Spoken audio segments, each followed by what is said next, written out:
Hello, everyone. I'm Manju George, the Scientific Director of COLONTOWN. We welcome you all to Doc Talks. Today, we have with us Dr. Sharon Bober. She's the Director of the Sexual Health Program at the Dana Farber Cancer Institute, and she's an Assistant Professor of Psychiatry at Harvard Medical School. And her work is mainly focused on sexual health in patients affected with cancer. And we are really thrilled to have you with us. And, you know, some of you might have listened to her talk on Trevor's Man Up to Cancer podcast, where she mostly dealt with, problems in men. So here we have the opportunity to have her talk to us about sexual health in women following colorectal cancer treatment. Thank you so much and welcome. Well, thank you. It's really lovely to be here with you this afternoon and to talk with all of you about, this topic, which I think really needs more attention. So I am just going to get started. And, just on that note, as often, people hear me say whenever I give a talk, sexual health after cancer is really often like the elephant in the room for so many people, because the truth is it's an important topic. It's a quality of life issue that affects so many people after cancer, and especially after colorectal cancer. And yet it really gets very little attention. So, one of the things that we do know is that most colorectal cancer patients struggle with changes in sexual health, and that this is probably one of the most common and enduring challenges related to treatment. It's often one of the first aspects of normal life that just kind of gets disrupted. And more importantly, or as importantly, we know that most people say they simply weren't prepared for dealing with a lot of these changes. And that is really where, where I come into it. So I think it's important to make sure that we step back together and really appreciate that sexual health is a very broad category. It means a lot of different things to different people, but that I think we can agree it is a very central aspect of human experience that really is with us across the lifespan. And it is most importantly, not just a physical experience. It is not just about whether you are having sexual intercourse. It is as much about how you feel about yourself, your thoughts and your beliefs and your relationships as it is about anything specifically physical. We also know that it is really influenced by so many different factors, right? There are cultural expectations, social expectations, religious and familial expectations. It is not just one thing to one person. That's sort of across the board. And most importantly, we really need to think about people's sexual health in context. Everybody comes to this experience with a very different past experience, with expectations for the future. And I think it's really important to evaluate where everyone is based on that broader context. So, really from that point of view, the fact is sexual health is really sort of at the center of all of these different experiences. And although we know that there are different meanings and levels of importance to different people, I really want to emphasize the point that if there is something that is different or changed for you, which is bothersome, which is distressing, then you deserve to have that addressed. And I think that this is really the place where I sort of start, which is to say that, if there are changes in sexual function that are not bothersome, you don't need to feel compelled to do anything about it. But if there is something that is different, that is distressing, even though other folks might not be asking about it, it doesn't mean that it does not deserve attention.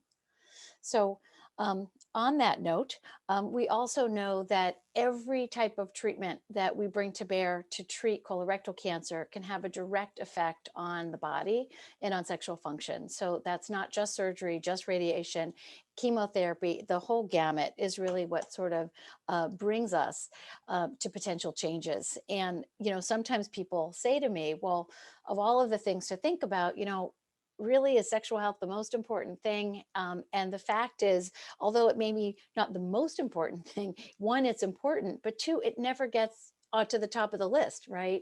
And what we also know is that when there are significant disruptions or changes in sexual function, it simply affects quality of life.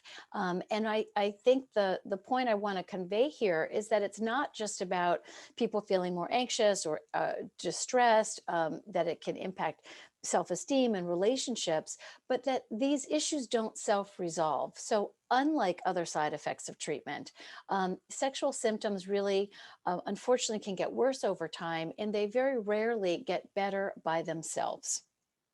So, on that note, I would say the good news is that when sexual function is back on track, there are a lot of benefits to that, right? Besides the fact that at a physical level, things might feel good in terms of sexual activity, um, good sexual health is also kind of tracked with release of stress, lower anxiety, sense of connection, and really recovery and survivorship. So I think there are a lot of reasons why we need to sort of address this issue.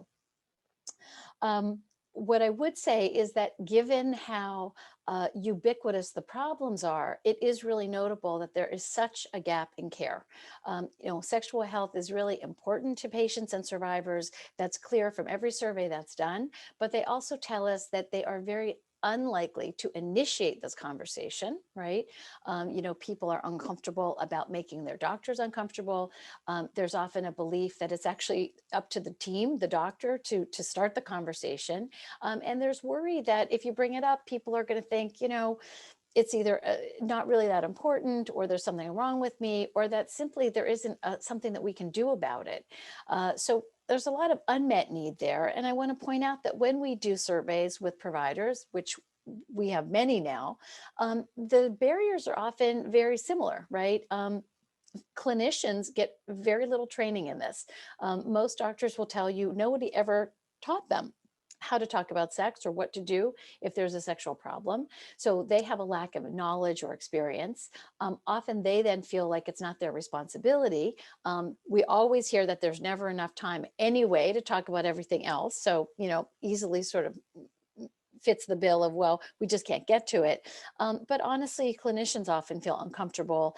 And we know that we have to create more resources for clinicians, because if someone sort of brings up a topic, we sort of think about that as a Pandora's box. Like, why would I bring something up if I'm not sure what to say? So I want to just kind of make a quick comment before we dive into the details, that, it is a funny thing that we live in a culture that's really saturated with sex, right? I mean, you can't look at a TV show or a commercial or a movie without all kinds of graphic images about sexuality. But I want to point out they're acting, right? They're not real sex. It's not a real conversation about real sexuality. And there is this kind of confusion about who's supposed to initiate that discussion. And again, I think there's a fair amount of either misinformation or assumptions get made. So if a patient is, the age of my parents, or somebody is a different culture or a religious background, or if somebody is single or widowed, or from my perspective, not partnered, I don't need to worry about it because they may not be sexually active. Lots of assumptions that get made, many of which, or most of which, are not true. So, I think the goal then is that I just want to start out by saying I really think we have to be proactive about identifying the problems and identifying solutions. I think the goal of sexual rehabilitation or sexual recovery after cancer is that we need to have people identify the specific challenges in whatever key domains have been disrupted. We need to take a team approach. We really need to think about who are the different experts or providers that need to sort of weigh in on the issues. And people need an action plan, right? People need to sort of have a specific goal of what to do. So I want to just give you a quick picture of the framework that we use at the Dana Farber. This is really a biopsychosocial model, which understands that, again, cancer-related sexual problems are really at that intersection between psychology and biology and relationships, and appreciating that all the sociocultural factors play a role. And this is really our starting point for working with people to figure out in a collaborative way, where are things, where do things get off track, and what's our action plan for them to get back on track. So thinking about women and colorectal cancer, I want to just say that I think it's a very important starting point that women are both educated and familiar with how to address menopause, managing menopause, and very specifically the the genitourinary symptoms, and sort of specifically vaginal health. Okay, so thinking very specifically what happens when any woman undergoes any type of treatment that either puts her into menopause at an age where is sort of before natural menopause or intensifies menopausal symptoms. What we're talking about is a very dramatic depletion of estrogen. And that when we think about the genitourinary symptoms, that very specifically has a big impact on the genital or vaginal tissue.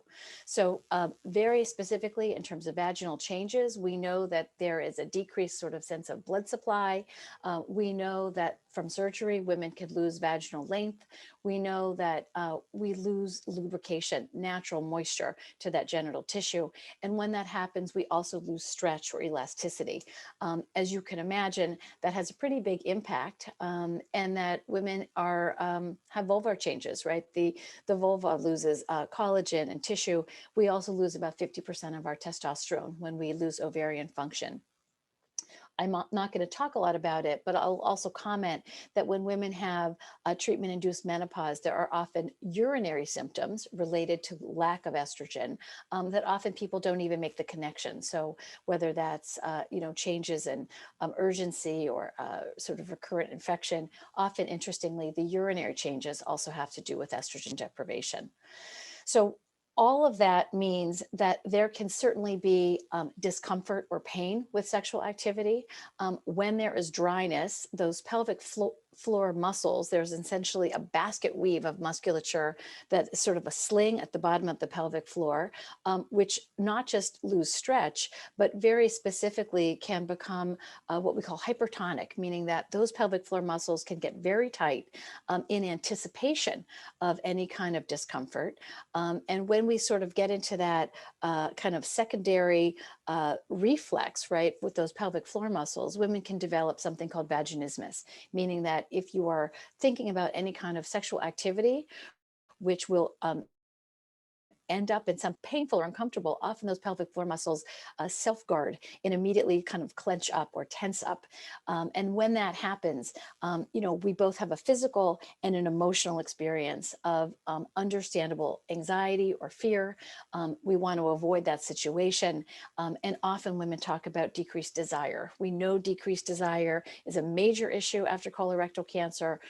Often when we sort of start to peel back the layers, we know that when somebody is having or has had painful intercourse or painful sexual activity, it's sort of very closely and quickly related to a lack of desire. So that being said, again, as a starting point, I think all women need to be really familiar with how to restore moisture and manage dryness. I think women get very little detailed education about vaginal dryness. Most women hear people say, use a lubricant. I will just say that is not adequate. A lubricant just stays on the surface of the tissue to make the tissue sort of slick or reduce friction with sexual activity, but that doesn't hold water in the tissue, okay? So anybody who's dealing with any kind of significant vaginal dryness really needs to get educated about vaginal moisturizers. Vaginal moisturizers hold water in that tissue over time. There are different categories of vaginal moisturizers. Typically, we think of over-the-counter, non-hormonal vaginal moisturizers. There are also prescription-based vaginal moisturizers, typically estrogen or DHEA, and those are delivered in different types of formulations. Might be a small tablet that you insert, a ring, a cream. That would be something that you could talk with your gynecologist or somebody, a nurse practitioner about. But the most important piece here is that you need to moisturize. If you're having significant dryness, vaginal dryness does not go away by itself. And we know that there is a kind of an important regimen around how to do that. So certainly at the Dana Dana Farber, we talk a lot about using moisturizers typically 2 to 4 times a week if you have a lot of dryness before you go to bed at night, so the tissue can really, the moisture can soak into that tissue, and to consider, in addition, using something like a lubricant with sexual activity, or something like coconut oil, which you can use in the vulva, the external tissue on a regular basis. So I would say moisturizing is a really important piece of dealing with any kind of pain or discomfort. We also know that women have to get educated about the pelvic floor. I would say, if anything, people hear about vaginal dryness and do not hear much about the pelvic floor. We know that, again, that sort of that sling of musculature is very reactive to emotional stimuli. We also know that those pelvic floor muscles can become atrophied, can become sort of clenched or tight, all the time. And so what we really do is work very closely with our pelvic floor physical therapists, with our urogynecologists, to sort of help women have a good piece of recovery and rehab around the pelvic floor. So that may be learning how to relax the pelvic floor, that may be learning how to tone those muscles and regain flexibility so that they're relaxed when you want them to be relaxed and toned when you need them to be toned. We also do a lot of work around the mechanics of that. So I will say, for example, lots of women go through pelvic radiation, get handed a set of vaginal dilators in order to sort of stretch that tissue, but there's very little teaching about that. There's very little, if any, follow-up about how to use a dilator. Most women never use the dilators over time. So we know vaginal dilators work, but we also know that it's just as important to be able to give women the support and the coaching they need for how to use those dilators over time. We also know that sometimes dilators are not enough, and it's important to be able to do some manual therapy. We are incredibly fortunate in the part of the country where I live to have amazing pelvic floor physical therapists. It's interesting now, post-pandemic, or I should say mid-pandemic, and hopefully post-pandemic soon, there has now been, I would say, the couple of good pieces that come out of this include the telehealth revolution, and that there are now pelvic floor physical therapists who are working with women on the internet, in terms of being able to do coaching and give people feedback about how to do some of the home-based exercises to relax the pelvic floor. So really important tool in our toolkit for what we do around recovery after colorectal cancer, and would highly invite women to get educated about this pelvic floor work. I will also say that we talk a lot about supporting blood flow for vaginal health. We talk about this with men all the time. We put men on PDE5 inhibitors, Viagra, Cialis, et cetera, talk about penile injection therapy in order to get blood flow to that tissue. We really don't talk about that for women. And it is just as important. We need to get exercise to that tissue. We need to get nerves firing and blood flowing. So we use a lot of vibrators. We sort of talk with women about the importance of self-touch. Again, with or without a partner, whether you consider yourself sexually active or not, from the point of view of enhancing vaginal health. It's important to get blood flowing to that tissue. And I would say that any kind of clitoral stimulation where you have good sensation, regardless of whether you have an orgasm or not, is going to help get blood flow to that tissue, really healthy for the tissue.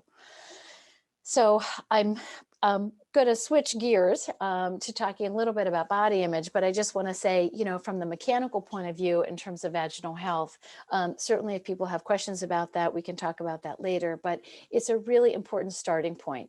And the reason I start there is because, again, if anybody is having pain or discomfort with any kind of sexual activity, we know there's going to be a loss of desire, right? We know that's not going to be something that women want to do. And I think it's important to start with that first. So given all of that, I also know that, when we go through any kind of major body alterations, when we go through any kind of significant changes where our body is not the same body that it used to be, it is not intuitive to be in the body in a way that doesn't feel panicky or that doesn't make you feel uncomfortable sometimes. I think it's actually often not intuitive how to sort of be in the body without feeling nervous. And I think that especially when we go through any kind of significant change, like having an ostomy, there's a whole other layer, right, that comes to worry about the other person's reactions, worry whether that's with a longtime partner or whether that's somebody that you're just dating. Concern about how you manage this whole thing because it's going to sound funny and there are going to be leaks or there are going to be odors or all the above. And what do I do about that? It is embarrassing. It feels shameful at times. It can feel scary. And honestly, it's hard to talk about it. Again, if people don't have encouragement or coaching, sometimes it feels like hard to know what language to use or where to start. I will say that some couples have great communication to begin with. Some couples never communicate about any of this to begin with. And so there's not a kind of a background or a sort of a basis for how to talk about some of this.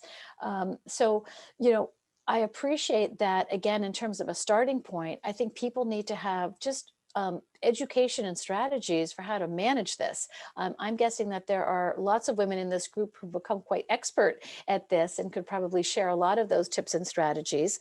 Certainly there are the obvious ones about wanting to empty the pouch before you're sexually active and not having a big meal before you get started, wanting to just feel that the pouch is secure and learning about how to deodorize or, you know, kind of just sort of the basics in terms of that sort of way.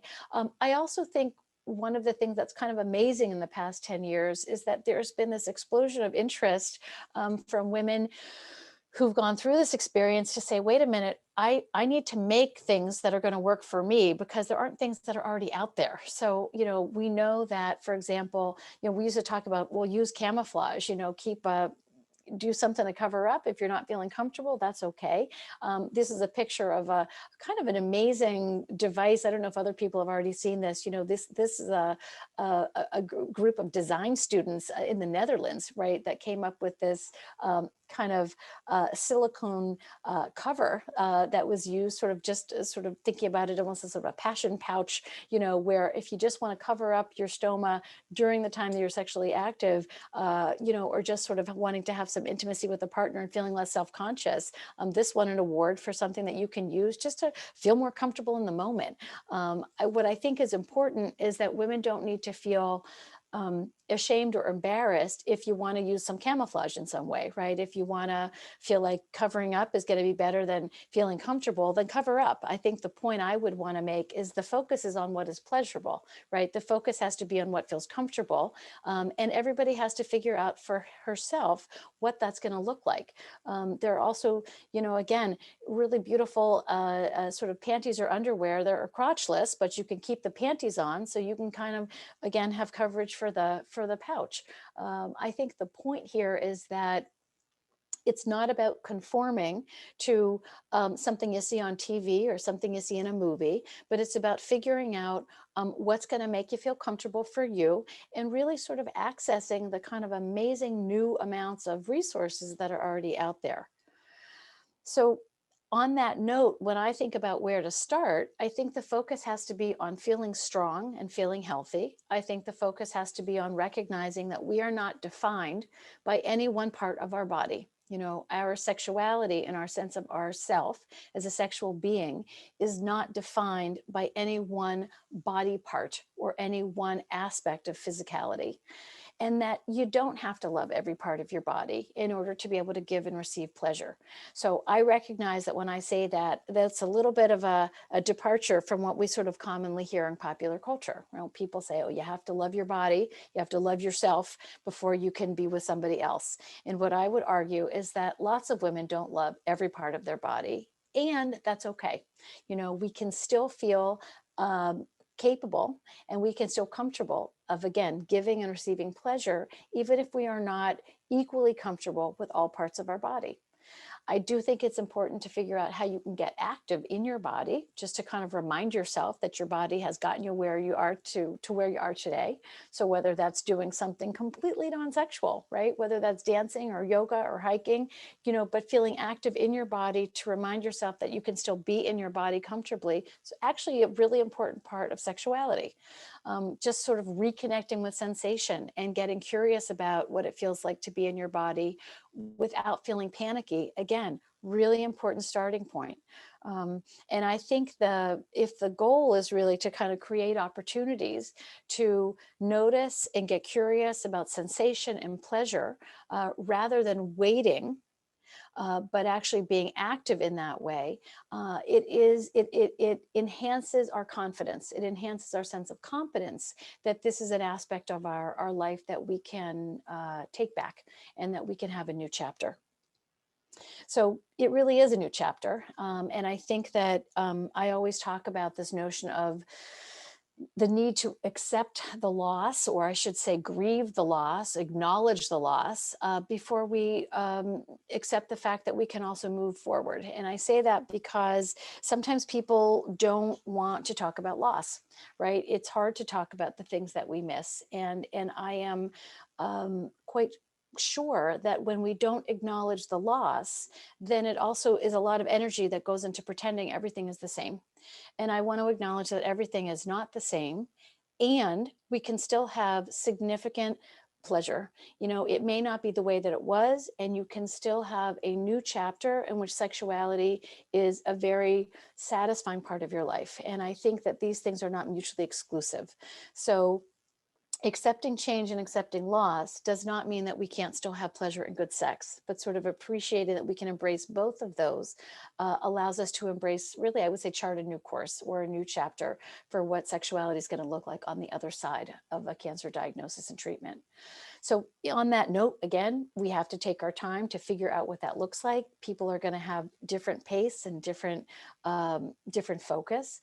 I think this is where everyone needs to figure out what is a goal for herself, what is their hope or wish or action that they want to kind of put into place, and appreciating that this is really now a time to expand the repertoire, right? This may be an opportunity to have a different way of communicating. This may be an opportunity to have a more expansive view of what sexuality looks like. This may be a time to recognize that foreplay is a big deal, right? That having a lot of time to do the kinds of touching and embracing and non-intercourse focused sexual activity may itself actually be the full deal, right? That might be as important as anything else. And again, really shifting our focus to pleasure as opposed to being goal-oriented, I think is a very important part of rehab and recovery when we go through cancer treatment. So I want to really emphasize that I am not just talking about the mechanics. There are lots of other pieces of this puzzle. I think that women really need to become, men and women really need to become aware of the automatic, quick thoughts that kind of jump through our heads and often influence how we feel. So often we are not aware of those assumptions. My partner's going to not be attracted to me anymore. Nobody would want to date somebody who has a stoma. I had an accident and that's gross and nobody will want to be with me again. Just all kinds of things that can happen almost so quickly that they just automatically lead us to feeling like, no, thank you. It's not something I'm interested in. But sometimes those automatic thoughts are not true. Sometimes if you heard a friend or a sister share something like that, you would say, wait a minute, hold on, not so fast. You'd talk back to that thought. You'd say, don't be so sure about that. We're very good at saying that to a friend. We're not so good about saying that to ourselves. And we really need to notice how those thoughts impact our feelings. And we really need to become much more aware without judging, right? We need to really become aware of the whole bunch of thoughts that might swirl through our head without assuming that they're true. My daughter once noticed that we were driving and she said, my God, Mom, that bumper sticker sums up everything you ever talk about. It basically said, don't believe everything you think. And it is really true, right? We have all kinds of automatic thoughts, which we assume to be true, and they're not true. We need to really sort of think about moving from that space of avoidance, right, or distracting ourselves from some of these negative thoughts, to a place where we can accept the thought, notice it's there, and move through that place. I will also just say that we also similarly make all kinds of automatic thoughts about our partners, about relationships, about what we imagine our partner thinks we're thinking. And lots of times those things need to get fleshed out with some communication. So I think on that note, I really want to talk about the idea that there has to be some relationship work that gets done. Certainly for anyone who is partnered, we know that partners go through this as well, and couples really need to be able to kind of clarify what's the action plan for the couple. You know, how do we have a new chapter? How do we sort of notice what we used to do and recognize that maybe we need to do something different? In clinic, I spend a lot of time talking with people about this idea of initiating, right? So for example, if you've gone through menopause and you're not feeling a lot of spontaneous desire, this is actually a good example, right? Where, you know, it might be used to be that desire felt more like a light switch. Somebody looked at you across the room and you felt interested and you were ready to roll. And now it's actually, you need to cultivate that experience. You need a lot more time to sort of cultivate a feeling, to jumpstart the feeling of being in the mood. It isn't like a light switch anymore, that you might feel guilty, right? And time goes by and then you feel more guilty and then you don't say anything to your partner. Partners don't want to be pushy. And there's, again, that kind of elephant in the room. And for lots of couples, one way to get around that, for example, is just to say, listen, in this new chapter, we need to just have a date night each week, you know, as opposed to waiting for someone to be in the mood or waiting for someone to initiate and then feeling bad if you don't, or feeling awkward if you say something. What if we just say, listen, we're going to put time aside and we're going to sort of, with intention, the way we might plan for going to the gym or going out to dinner, or I should say we used to go out to dinner before the pandemic, but you know what I mean? But we would sort of plan for something. Why don't we say as a couple, we're going to make a point of saying, whether it's Sunday morning, Friday night, Tuesday afternoon, everybody's context is different. We're going to put some time aside to spend a half an hour being connected without our phone or screen or TV, right? Without being 11 o'clock at night because everyone's tired and it's kind of late, but we're going to make time on a weekly basis to just have some time to reconnect. And that may not be about sex. That might be about sex. That might be about something sexy, right? It might be about touching or kissing or holding without, again, having a lot of pressure, but that it gets us to a place where we sort of reconnect in a way that's sensual, that's focused on connection and sensuality without pressure, right? That may not be obvious if that was not part of the repertoire before. And that's a very good example of a way to create somewhat of a new set of dynamics so that people aren't feeling pressured in any way. So, you know, again, sort of, I don't mean to throw a laundry list out there, but the idea is that, you know, if you start slow and you can take off the pressure, it really opens up a whole different level of connection. And I think that, again, potentially with some coaching, sometimes it's really helpful to talk with someone to give some help for some of that stuff. Lots of couples find it helpful to have somebody kind of do a reboot or a reset for how to sort of get back to being in connection without feeling a lot of pressure. And I would say that, you know, having an experience that creates a sense of novelty is also helpful, right? Because when it is only about what you've lost or how it's different, sometimes people feel disheartened. People feel kind of down about the whole thing. And on the other hand, if you can kind of switch that up to thinking about how as a couple you're creating something new together, right? Whether that's doing a new activity that has anything to do with sex, that could be doing something just fun, just allowing you to kind of feel connected. It's a really nice way to sort of think about dating again, right? It's a nice way to think about what it is when you were dating, right? And that means that you're trying to be on your best behavior and woo your partner and sort of think about what you can do to kind of keep your partner's needs in mind. And that, you know, I think for lots of couples, it can be helpful to think about dating in this way, even if you've been married for a long time. I really just want to emphasize the fact, and I think you've heard me say this now more than once, you know, lots of different aspects to sexuality and sexual health, but everyone deserves to get the support that you need. So, you know, thinking about how your treatment may have had an impact on sexual health or sexual function is not good enough, right? You need to identify the resources that you need. That might mean figuring out who you speak to and how you start the topic of conversation, because we know if you wait for your team or your providers, it is likely that they might not bring this up. And I would just want to encourage women to not be afraid to seek help.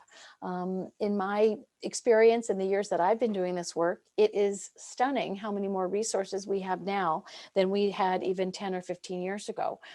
There are a number of resources now online as much as in person in terms of actual programs. There are lots of resources, both specific to colorectal cancer in general to cancer. And I think that it's really incumbent on all of us to access those resources. So, I think, again, stepping back and recognizing that this is about quality of life. It is really, this is a quote that I've used for many years because I love this quote, it's a waste to be alive, but not to live fully. I think that's really true. And I think that my goal is to make sexual health a part of cancer care, the way that we have lots of other kinds of things that we think about. So whether that's bone health, whether that's heart health, whether that's, any other part of health and well-being, sexuality should be a part of that. You shouldn't be shy to ask for help if you need it and to seek out the resources that are available. So thank you for having me today, Manju. It was really a pleasure to be here and to speak with all of you. And I hope to be a resource if I can in the future. Thank you. Thank you, Dr. Bober. That was excellent. So I'll just see if Julie and Marian have any questions, and then I'll start with a few questions. Mine might be pretty specific, but I'm looking for a new gynecologist, and my previous gynecologist couldn't talk about these things, so that's one of the reasons why I'm moving on. But amazing, right? The gynecologists don't talk about sexuality, but it is true. So my question is kind of what kinds of things would you ask to kind of find the right person before you meet with them, and if there's any like subspecialties or anything that I should be looking for? Yeah, well, I would say that although it's not 100% tracking, I think that if you find a gynecologist who is also certified as a menopause specialist, that may be a hint that they have some training in how to talk about these issues. Again, it doesn't mean that you're a sex therapist if you're a menopause specialist, but many folks who get that certification do certainly have at least base experience, foundational experience around dealing with some of these issues. You can get on the National Association, NAMS, North American Menopause Society. They have a listing of NAMS certified menopause specialists. So that might be one place to start in terms of finding a gynecologist who is at least comfortable or knowledgeable of some of these issues. Certainly you could reach out to any kind of sexual health program, if there is one at a cancer center in your city, to find out if there are gynecologists that either collaborate or coordinate with that program. There certainly are gynecologists around the country who have a growing specialization in this. So I think that is something you can also look towards. But I think the NAMS menopause certification is a good place to start. That's great suggestions. Thank you. Sure. You covered a wide variety of things about what to be, physically what one needs to be, aware of, and then all the mental health parts. So one thing that we see in our groups is like with young women, or, sometimes it's older women too, but once they have been diagnosed, their partner of 15 years decides that he's done, he's moving on. We see that a lot. And then that's just, somebody who's dealing with cancer, just to know that, somebody who they thought were with them their entire life is suddenly gone. Right. So, I'm kind of wondering whether you have any, it's such a bad place to be, but if you're in that situation, what are some of the things that you can do so that, you're not like down in the pits, like, what suggestions you have? Right. Well, I would just say for anybody who's been with someone for 15 years and they leave because you have cancer, you're going to be down in the pit, right? That's a pretty crappy thing. And for me to say you don't have to feel bad about that is insane, right? That's a horrible place to be. But I think the key is recognizing that even though that has happened to you, it does not mean that all potential partners would be the type of person to do that. Right. I think partly what you're getting at is how does one recover a sense of hope or belief that one, you could ever have a partner again who's a good person, and two, who would be the kind of person that wouldn't leave when the going gets tough. Right. And what I can say is that we know that not everybody can handle tough stuff like that. And sometimes it is a really crappy way to find that out, right? That when you go through cancer diagnosis, that's when you find out and you dig down that the person you're with is not able to handle that because it's way too scary or way too overwhelming.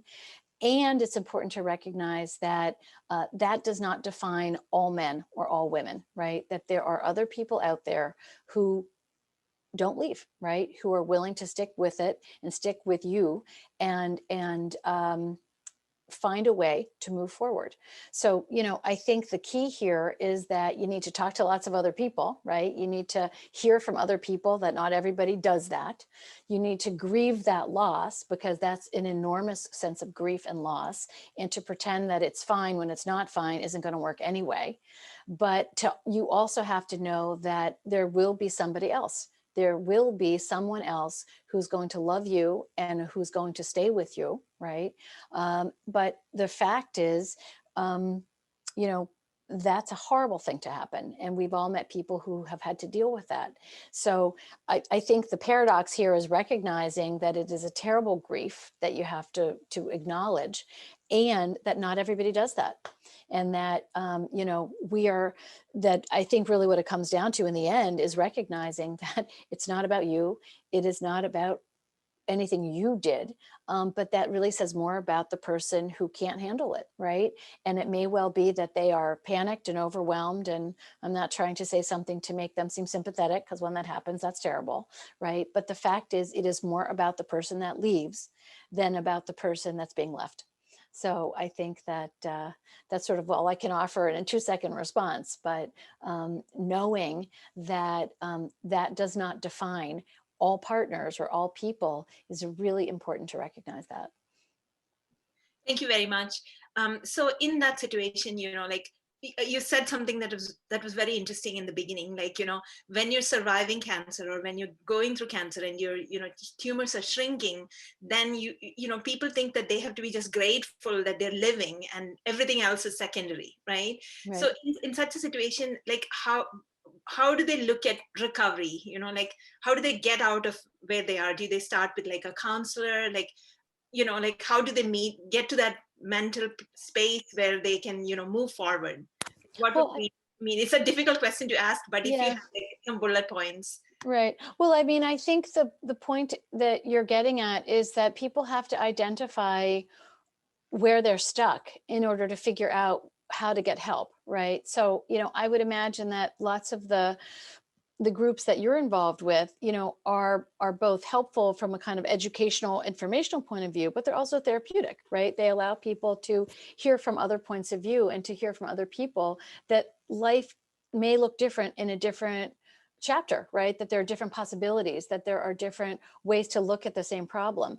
And I think the point you're making is that, at least that I'm hearing, is that you have to sometimes figure out where you're stuck. And then from there, figure out, well, who would be the kind of person to help me get unstuck, right? Sometimes we aren't even aware of how we're stuck, right? So, I'm the first person to say that you don't need to see a sex therapist or a psychologist for every sexual problem, right? Sometimes it's really helpful. I think I know I do that work, but I don't think that's the only way to go, right? I think that the key is that for some people, for example, doing some reading about dilators is good enough and they get all the help that they need and it works. Somebody else actually says, wait a minute, I don't feel comfortable. This isn't working. I end up, getting a lot more help going to a pelvic floor physical therapist, right? Like it's the same idea that it's not one-stop shopping. Not everybody needs the same kind of intervention. But what's key is to figure out for yourself, for my own sense of self, what is it that I need? Where is it I'm stuck? What are the kind of things that I am moving forward with? And what are the things that I'm getting kind of just feeling like there's a barrier there? And I think I would sort of work backwards, right? From sort of identifying where the stuckness is to then figuring out what are the kind of resources that I need. Much for that. Thank you so much. So then some of the other things that we hear about is like about young people, like in their 20s or 30s who are not in a stable relationship. Sure. And what happens to them. Like, I think you covered some of it about body image and how, you have to sort of grieve what you've lost and be more accepting of, where you're now. And could you please elaborate a little bit? Sure. Because here, in our groups, it's a diverse, Sure. members, like we have older, younger, and, Sure. the problems are all different. And, Sure. you hear somebody saying, hey, this happened. And the other person is like, oh, you're talking about that. Like, look at me. What do I do now? I'm 20 and this is Sure. what life is, you Yeah. know? Well, one thing I will say, and I think it's the case whether you're married or whether you're single, you know, again, I don't think people are defined by any one body part or body alteration. And that's also the case when it comes to dating. I am the first person, I mean, I do these really fun dating workshops at Dana Farber. I'm the first person to acknowledge that obviously, you know, it may well be that you have to take it a little more slowly and you're not going to have an anonymous hookup with somebody if you're not comfortable with an ostomy. I get that, right? But at the same time, the idea that no one would ever want to date me because I have an ostomy is totally not true, right? The fact that, you know, the pictures of bodies that we see on TV and movies, the sort of perfect bodies, again, part of that's hard for everyone, right? Because it's an ideal, it's an image, it's a fantasy, right? That springs from the mind of an 18-year-old boy, right? That is like supposed to be how you're supposed to look, whether you have an ostomy or not, whether you are a woman at the age of 25 or 75, it's crazy, right? No bodies look like that, right? But the fact is, so we sort of have all this cultural baggage in terms of how it's supposed to be and how it's supposed to work and how we're supposed to look. But the reality is that if you are with the kind of person who sees you as a whole person, right? I truly believe to be true and know it to be true that whether you have an ostomy or not is not going to define whether you can have a new or possibly positive relationship. I think the key is that if you are dating and you share with somebody a little bit, and this is always how sort of my perspective, you don't have to, I mean, some people sit down on a first date and tell their whole story, and that's fine, but lots of people aren't sure how you disclose when you start. My invitation to people is to say, listen, you can say, well, listen, actually last year really was a hard year. You know, I went through a cancer diagnosis and I had a tough treatment, full stop. Just full stop, and see what you get back from the other person. You know, if the other person leans in and says, oh my gosh, that's terrible, tell me more about it, versus looking like a deer in the headlights and they're looking for the nearest exit, that's just saved you a lot of heartache. Because if it's the latter, or the second case, you know, you could be done, because this isn't going to be the kind of person you want to date, right? So, you know, I think it's helpful to recognize that, yes, I understand it's challenging to date whenever anything is not what you might quote expect from typical dating. But on the other hand, if you are being genuine and you are, you know, putting a little bit out there and the other person really seems to want to know more and see you as a whole person, that's going to be very different than somebody who seems like freaked out and uncomfortable and doesn't want to know more, right? I always feel like that's just a test balloon. That's just going to save you a lot of trouble, because you're like, good to go, I got a phone call, you know, see ya. So I would say that really recognizing that there are really good people out there, men and women and everybody in between, who see each other as whole people, right? And who are not focused on, you know, any one body change or alteration as defining of who you are. And I think recognizing that you might have to, again, meet a few different people, but that's the case all the time, right? And so I think, you know, if we can kind of get outside of of the kind of cultural crap, like the cultural baggage around how things are supposed to go, and recognizing that real life is complicated and messy in lots of ways, it frees us to realize that, you know, there's a lot of possibility. Thank you for that. So my next question is about people who are done with treatments. You know, they say that like when you're while you're getting through treatment, you have goals. You know, your whole life is focused on getting to some endpoint, and then you're there. And then we have in our group, for example, we have people who don't know, are not very sure about their career. What seemed very fulfilling isn't fulfilling anymore. They're questioning their relationships. They're like questioning everything they are, you know, at that point in their life, and they seem really stuck. So I'm kind of, this is not a sexual health question, but it's more like a mental health question. So I was kind of wondering if you have any pointers. Yeah, I mean, I think that's actually where I think some individual psychotherapy can be helpful, quite honestly. You know, I don't think people need to do long-term psychoanalysis, but I think that's why, you know, finding a clinician, and now again with, you know, post the beginning of this pandemic, you know, the good news about telemedicine is that, you know, you can reach people great distances. You don't have to go to somebody's office anymore. There are a lot of mental health providers, social workers, psychologists that have really good training in working with people after cancer. There is clearly a subspecialty in this, and I think that this is where it can be very, very helpful to have, whether it's 3 sessions or 5 sessions or 8 sessions, it doesn't have to be long time ongoing treatment, but to really help you kind of crystallize and clarify what are the next steps? How did this life-changing experience have an impact on what it is that you're doing or going to do, how you want to sort of look at that and maybe make changes in your life or maybe not make changes in your life. I think, again, it doesn't have to be, there's only one way to have insight, but I don't think people have to feel that they have to do it all on their own. Being able to get the right kind of support, and in this case, maybe doing a little piece of counseling, I think can be incredibly powerful. Thank you so much. Julie, do you have any more questions, Marianne? I don't think so. This was super helpful. I can't wait to share it in the Tough Chicks Club. Well, I appreciate being with all of you today, and I appreciate the opportunity to meet tough chicks through you, and to know that, I just want to say again, I think that, well, I'm actually not say again, but say for the first time, I think although there's more interest around this topic around colorectal cancer, it doesn't nearly get the attention that it deserves. I think, people often think about GYN cancer and certainly breast cancer because it's such an obvious alteration if you have, breast tissue or breast removed, but it doesn't mean that it's any less relevant. We know that it's just as relevant, if not more so, for so many of the patients who go through this. So, absolutely, don't be biased to wait and seek out resources. Yeah, I have a question for you. Yeah. So I think that